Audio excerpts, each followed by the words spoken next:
Burado na ang bahagi ng interview ni Luis Manzano kay Claudine Barreto na may kaugnayan sa estranged husband nitong si Raymart Santiago. Muli naming pinanood ang latest vlog entry sa Luis Talks YouTube channel, pero edited na nga ang mga nakakalokang revelasyon ni Claudine tungkol sa dati niyang asawa. Dito inamin ng aktres na sinampahan daw niya si Raymart ng kaso na may kaugnayan sa violence against women and children, at ang umano'y pagkuha ng aktor ng milyon-milyon sa kanyang saving account.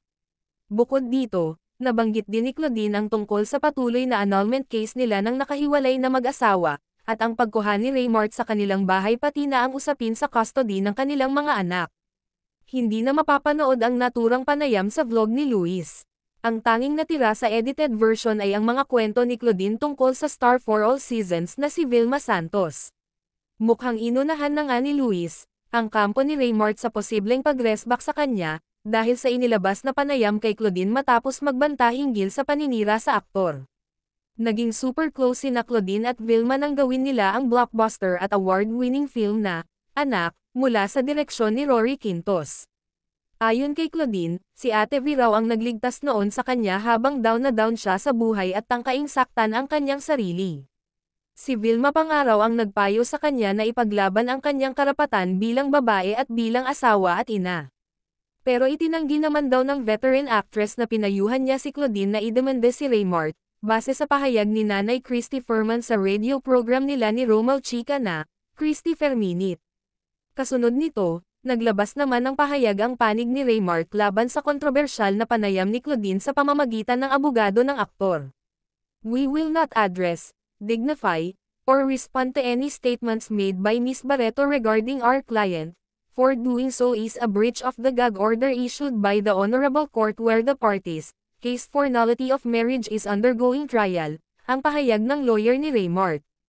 Ang gag order na may petsang ika-20 ng Setyembre taong 2023 ng kagalang-galang na hukuman ay nag-utos na ang mga partido ay umiwas sa pagpapahayag sa anumang anyo, paggawa ng anumang mapanirang puri na pahayag o komento, o sagutin ang mga tanong na nauukol sa kabilang partido, at mula sa pagsasapubliko nito sa pamamagitan ng print, broadcast media, o digital media.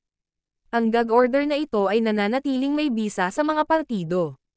Ang Seksyon 12 ng Republic Act No. 8369, ang Family Court Act of 1997, ay nagtakda para sa pagiging kumpidensyal ng mga paglilitis sa korte sa mga kaso ng bata at pamilya. Sa liwanag ng mga nabanggit, ipinapaalala namin kay Ms. Barreto at sa lahat ng iba pang media outlet na ang paggawa, pagpapalabas, at paglalathala ng mga mapanirang pahayag tungkol sa aming kliyente ay mga paglabag sa utos ng hukuman. Walang sino man ang higit sa batas. Maging mahigpit na babala ito na ang ginawa ni Ms. Barreto na gumawa ng mali, malisyoso, at mapanirang puri na mga pahayag tungkol sa aming kliyente ay tahasang paglabag sa gag order na inilabas ng korte kung saan nakabinbin ang nullity proceedings. Sisiguraduhin namin na lahat ng legal na aksyon ay isasagawa upang protektahan ang mga karapatan ng aming kliyente. Ang katotohanan tungkol sa usapin ay malalaman sa tamang forum. Patuloy tayong nagtitiwala sa sistema ng hudikatura ng ating bansa, kung saan laging nananaig ang due process, justice, at rule of law, ang buong pahayag ng abogado ni Raymart.